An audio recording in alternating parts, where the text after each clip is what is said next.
Salutations friends, welcome back to my channel. Today's video, I'm going to talk to you guys, expand upon the topic that Claire brought up in one of her videos about female fragrance reviewers and the difference in subscriber count between the men and the women and why I think that is. So this is going to be a chatty video, this is going to be a little bit of a long video, but I figured I'd share my opinion with you guys, so let's go. First and foremost, I'm going to link Claire's video below. If you don't know who Claire is, she's Smurfygurly. She's an absolutely fantastic fragrance reviewer and one of my favorite ladies in Fragcom. But her video I thought was very well presented. It was a positive video. It was filled with some really good questions, and just generally overall I really enjoyed it. And so I wanted to, she kind of posed the question, like, why do the female fragrance reviewers have less subscribers, or generally do most of the female fragrance reviewers have less subscribers than the men? And I'm going to get into that. This is going to be an unfiltered opinion, you guys. I'm not going to name any names directly just because I don't feel like I need to, but I am going to get into why I think it is. If you don't know who I am or where I'm coming from with my opinions, because this is an opinion piece, I am a female fragrance reviewer and I have been doing this for a little over 3 years now. So I do have a little bit of insight and experience as to why I think it is. Now this also, like Claire's video, isn't going to be a bashing video. I don't think the guys don't deserve the subscribers that they have. I think they all have earned and worked hard for the subscribers that they do. So I'm not sitting here saying it's not fair, they don't deserve it. They absolutely deserve every single subscriber, every single view, and just every single perk and just benefit of having a channel, and just all the respect that they've gotten. They've earned it. So this isn't going to be me saying that they don't deserve it. They absolutely do. But there is a difference in the subscriber count for most of the men and most of the women female reviewers, and I'm going to let you know why I think that is. Now, there's one reason, in my personal opinion, why I think that there is a difference between male fragrance reviewers and female fragrance reviewers, and it has to do with content.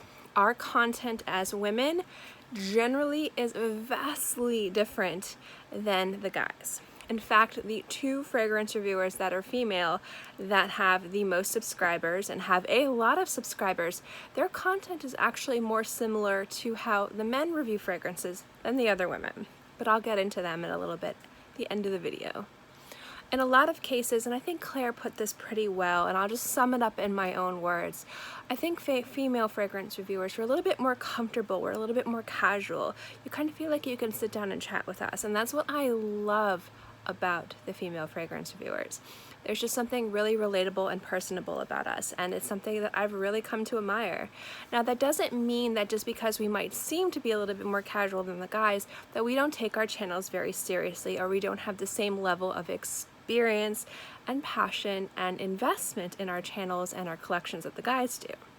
I just find most of us, at least in my personal opinion, are a little bit more casual with our production and our content than the guys are. The men I see put a lot more time and effort into thinking about what would be the best return on investment in regards to their time. It doesn't mean that I think that they don't genuinely love and have experience and passion with everything that they bring out, but they really sit down and think, what kind of video will really please my audience? What kind of video will really get me a lot of attention? How can I produce and edit this video to really make it the best that it can be? When for the girls, it seems like a lot of us just kind of like want to sit and chat with you guys and share our passions and our hobbies.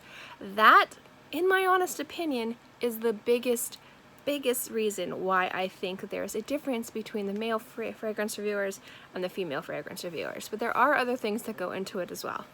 The other thing too has to do with just the level of how we put ourselves out there. I see maybe 2 to 3 fragrance reviewers who are female really, and I mean really, put themselves out there in fragrance groups and discussions, and I mean promoting themselves. Like, hey, this is my video. Hey, come check out my channel. Hey, you know, like, I'm an authority on this subject. Come see what I have to say. And I think that that is awesome that they do that. I don't do that, but I think that is awesome. See a lot more guys doing that too, and promotion and marketing is a big part of it. most cases, if people are going to be looking for a fragrance review, they're going to go to their favorite fragrance reviewer first, and then they might kind of search through YouTube or different places to see if there's another opinion. But a lot of people are very active on these Facebook fragrance groups and things like that, and so they see the same people promote themselves, which is awesome. Self-promotion is crucial in social media. And I don't see a lot of the ladies consistently promoting their videos, every single video, every single time, except for like 2 or 3 of them. And they have a really nice number of subscribers. So I think that's the other thing too, is a lot of the ladies out there don't consistently promote their videos as much as the guys do. And I think that promoting your videos is really important, and it's something that the guys do really, really well. So I'm not blasting the guys, it's something that we could learn if growth is an important part of your channel, that we do have to self-promote and put ourselves out there a little bit more as people who have experience and passion and knowledge, and sharing our content and wanting you guys to consume our content, i.e. watching our videos, subscribing, hitting the little bell, and being part of just the process of engagement, like commenting and just, you know, the whole shebang of a YouTube channel. It's also the way that we tailor our content as well, and I mentioned it previously, editing. There's really, and I mean really, only 2 female fragrance reviewers that I have seen have editing and filming and just the level, well, maybe 3 actually, 3 that have the filming, the editing, almost scripted like levels of content in regards to their channel. And I said I wasn't going to name names, but I really want to call these women out in a positive because they have amazing channels. Tiff Benson from day one has had fantastic production quality in her videos. Vava Couture has always had wicked editing, very clever, very good, like just like everything was kind of scripted and everything flowed really well together. It was really funny and just very intelligently edited, but also just really amazing to watch. And Curly Sense, she's only been doing this not as long as everybody else, but on top of being an amazing reviewer and having amazing content, her editing is on point as well. And she is fast becoming to be one of the top female fragrance reviewers. I'm calling it now. She's going to be huge. And I think that has to do with the smartness of her content, how witty and intelligent she is, and just how vivacious her personality is when it comes down to bringing you content and reviews, and also her editing. So I think that those 3 women are leaps and bounds above the rest of us in regards to editing. And I'm not just talking about the quality of the filming, like, you know, the camera. I'm talking about like cut scenes and almost like your videos are scripted. There's a level of polish to their videos. And the rest of us are just, again, a little bit more casual. The type of editing that they have is a lot more common with most of the guys. I see a lot of the male fragrance reviewers having polished, very almost scripted effects and production and post-editing and things like that. And I think that when people come to YouTube, they want the old razzle-dazzle, and I think that that really makes them hit that bell and hit that subscribe button. I think that's one of the big reasons why men have more subscribers than women do. And let's be honest, because this is the elephant in the room, appearances do matter. Now, that doesn't mean that more women in the fragrance community are less attractive than others, but to be perfectly honest, the biggest audience on YouTube for guys, or for YouTube fragrance reviews, is men. There is a large number of women, but it's exponentially larger with the guys. And to be perfectly honest, in some cases, when they're clicking on the females, they're looking for a pretty face, and they want to see the recommendations that that particular woman likes, because that's the type of particular women that they want to attract. And a lot of people use fragrance as a form of attraction, and I don't think that there's anything wrong with that. But I also think that for us to sit here and say that that's not a reason why some women have more subscribers than others is... This is the part where it's a little controversial. Looks for the ladies do matter. How you present yourself does matter. Do you have the right makeup on? Do you have the right hair? Do you have the right facial features that are conventionally considered gorgeous? Or are you more casual? Do you wear pajamas in your videos? Does your makeup look like you just slapped it on like a 3-year-old writing with a marker on a wall? It doesn't matter. Looks don't matter in regards to if you have a good channel or not. But unfortunately for female fragrance reviewers, among the largest demographic, which is guys, looks do matter. If you look at some of the guys out there that have some of the biggest channels, some of their most popular videos are ones where they bring on ridiculously beautiful models and they just say, which fragrance do you like? Looks for the women in the fragrance community do matter. And I think to some degree, it's just something that is not going away. Is it fair? Well, I mean, this is the other part that's a little bit controversial. We're not owed subscribers. We're not owed engagement. It's something that we have to earn. So is it fair that we as ladies and female fragrance reviewers are judged on our appearance and the guys aren't? Well, yes and no.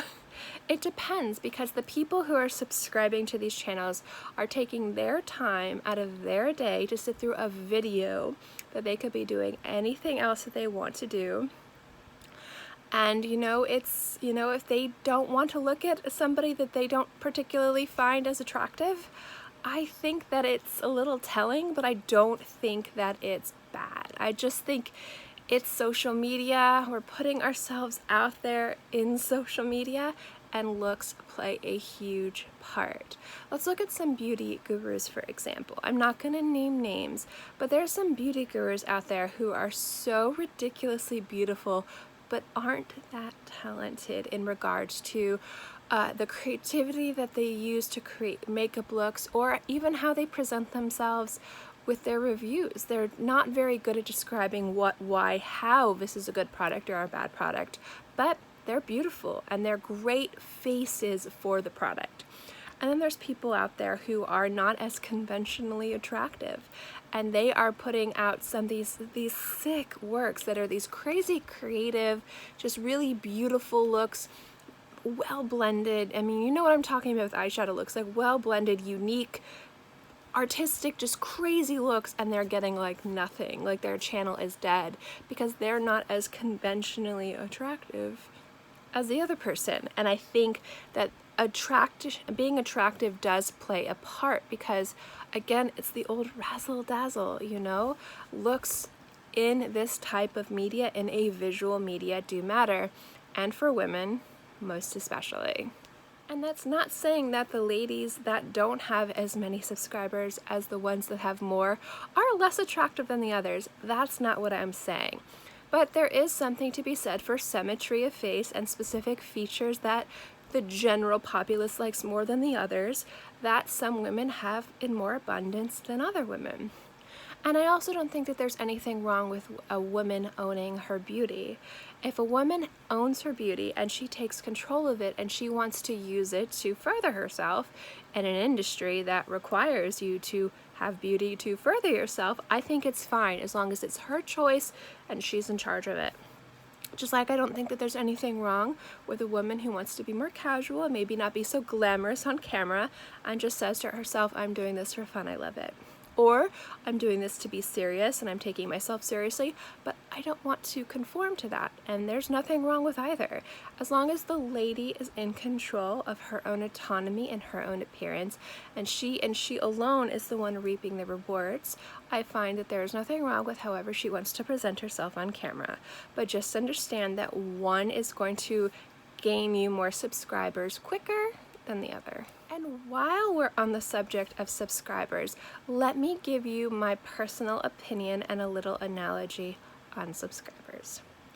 I don't think subscribers mean diddly squat in regards to if you're a legitimate reviewer or not.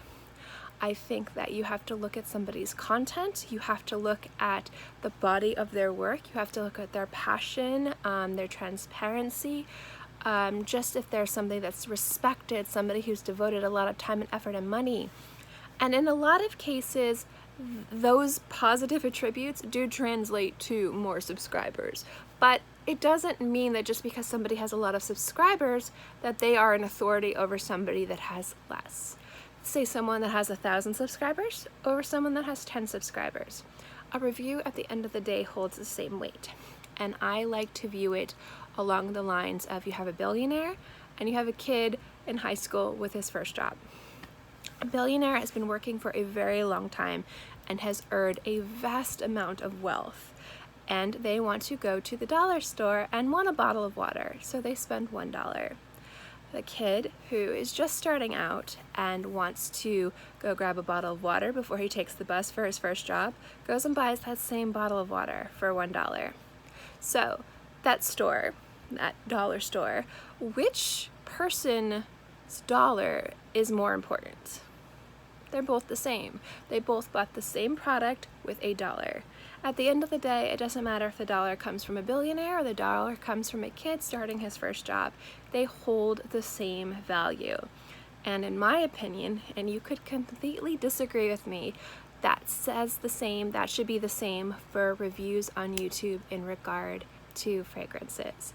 It doesn't matter if you've got almost 1 million subscribers or if you're just starting out and you've got 5. As long as you're coming from a place of passion, as long as you have properly tested the fragrance, I find that reviews are opinions but with a little bit more authority behind them.